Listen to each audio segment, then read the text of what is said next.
नमस्कार, स्वागत है आप सभी का ज्ञान गंगा चैनल पर।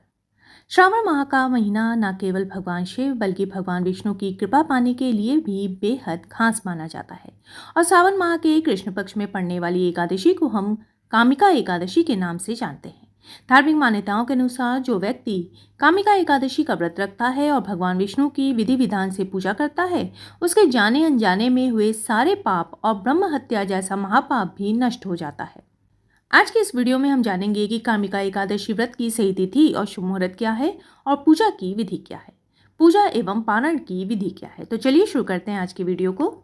कामिका एकादशी की पूजा सरल है लेकिन बहुत ही फलदायी है। एकादशी के दिन सूर्योदय से पहले उठे, स्नान के जल में थोड़ा गंगा जल मिलाकर स्नान करें, पीले वस्त्र धारण करें, भगवान विष्णु की मूर्ति या चित्र के समक्ष हाथ में जल और तिल लेकर कामिका एकादशी व्रत का संकल्प लें। भगवान विष्णु या शालिग्राम को पंचामृत से स्नान कराएं, बाद उन्हें पीले वस्त्र, पीला चंदन और पीले फूल अर्पित करें। कामिका एकादशी की पूजा में तुलसी के पत्ते अवश्य अर्पित करें। शास्त्रों में लिखा है कि कामिका एकादशी के दिन भगवान विष्णु को तुलसी दल अर्पित करने का फल मोती, माणिक या सोने के दान से भी अधिक होता है। भगवान को फल, माखन मिश्री या सात्विक खीर का भोग लगाएं। ध्यान रखें कि भोग में तुलसी पत्र अवश्य रखें। इसके बाद विष्णु सहस्त्र नाम का पाठ करें, धूप दीप से आरती करें। कामिका एकादशी व्रत की कथा को पढ़े या सुने। साल 2026 में कामिका एकादशी 9 अगस्त 2026 दिन रविवार के दिन है। पारण का समय रहेगा 10 अगस्त 2026 दिन सोमवार के दिन सुबह 5:47 से 8 बजे तक। एकादशी तिथि का आरंभ होगा 8 अगस्त की दोपहर 1:59 पर और समाप्ति होगी 9 अगस्त की सुबह 11:04 पर।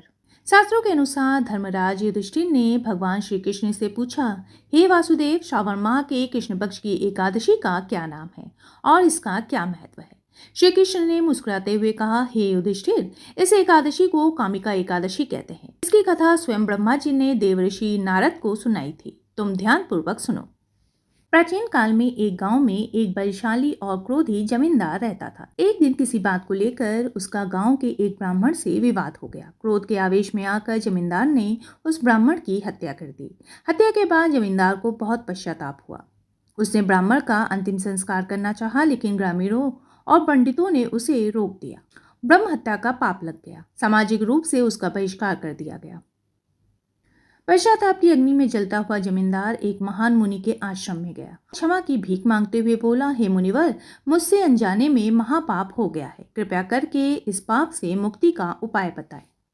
मुनि ने दया भाव से कहा, हे राजन, तुम श्रावण माह के कृष्ण पक्ष की कामिका एकादशी का विधि पूर्वक व्रत रखो और भगवान श्री हरि की पूजा करो। इससे तुम्हारी आत्मा शुद्ध होगी और ब्रह्म हत्या का पाप मिट जाएगा। जमींदार ने मुनि के कहे अनुसार कामिका एकादशी का कठोर व्रत रखा, भगवान विष्णु की आराधना और रात भर जागरण किया। इसकी सच्ची भक्ति और पश्चाताप को देखकर भगवान विष्णु प्रकट हुए और उसे उसके सभी पापों से मुक्त कर दिया। मेरे वीडियो में अंत तक बने रहने के लिए आपका बहुत बहुत धन्यवाद। फिर मिलेंगे किसी नए वीडियो के साथ।